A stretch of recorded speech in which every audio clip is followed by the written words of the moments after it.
Hey besties! Welcome back to the weekly download, where we talk global, local, and everything in between. So grab your rum popo and piece of cake and let the download commence.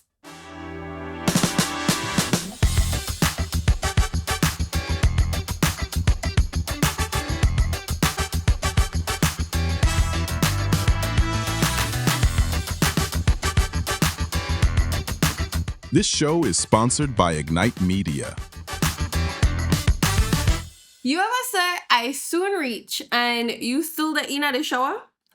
Turns out it's not just you being a procrastination champion. And no, it's not inherently crufty. Or maybe it does have something to do with our DNA or brain.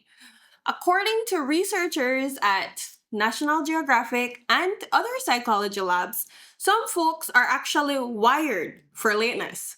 Between internal body clocks that hit snooze, over optimistic scheduling, and multitask mayhem, that makes time disappear.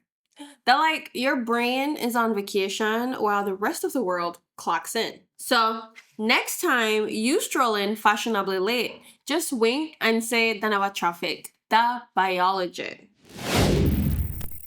Alright, besties. So Australia just dropped one big digital hammer. They gone until every picnic under 16 log off little homie, touch grass. It's the world's first full social media ban for teens. And parents to celebrate like it's Christmas come early. TikTok, Snapchat, Insta, poof, gone. Like when BL turn off the light right when you upload something important. But here the twist. Plenty of experts that say the whole thing might be more vibes than victory.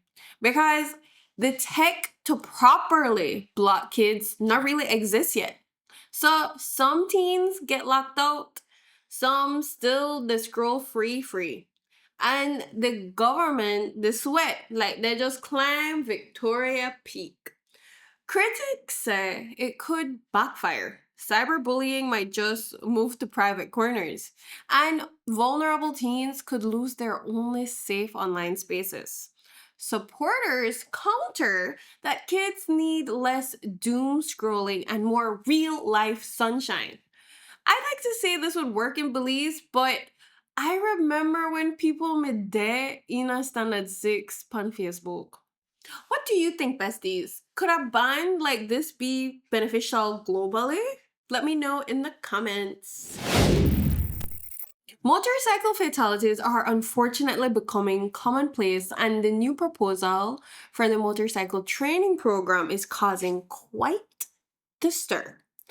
The UDP is pushing back hard against the government's upcoming mandatory motorcycle training set for January 2026 and costing up to $300. Opposition leader Tracy Panton says the fee is unfair to working class Belizeans and won't magically make highways safer.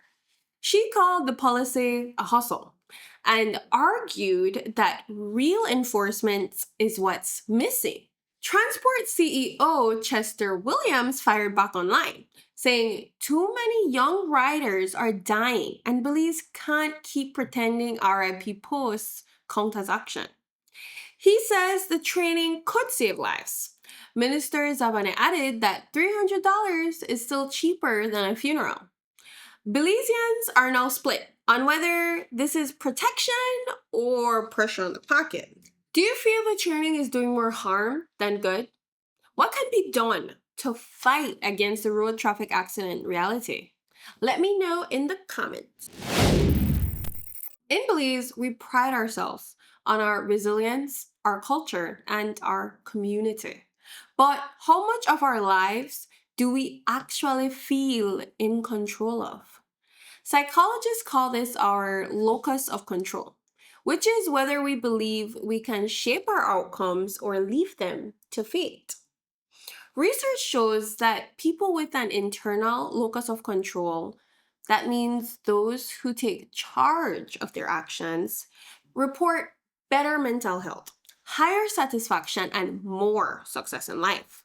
For Belizeans, this mindset shows up in everyday ways: organizing family gatherings, preparing our favorite holiday dishes, participating in cultural festivals, or even running a small business in our towns and villages. Those who lean toward an external mindset might blame traffic, bad weather, or any little hiccup when things go wrong, missing the chance to enjoy life.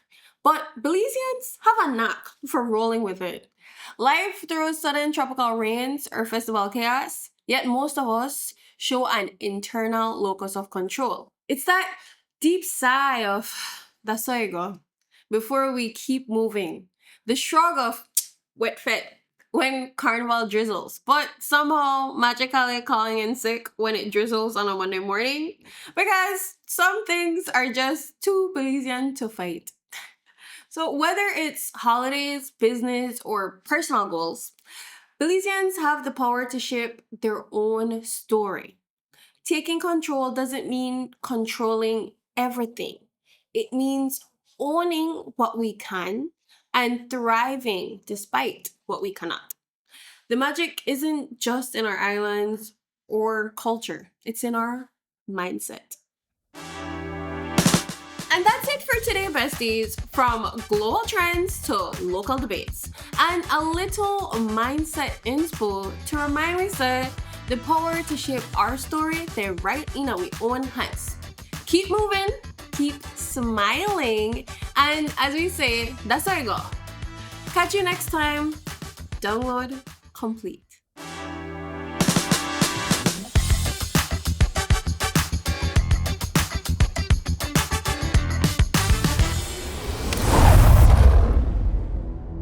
The views and opinions expressed in the weekly download are solely those of the hosts and do not necessarily reflect the views or positions of Ignite Limited.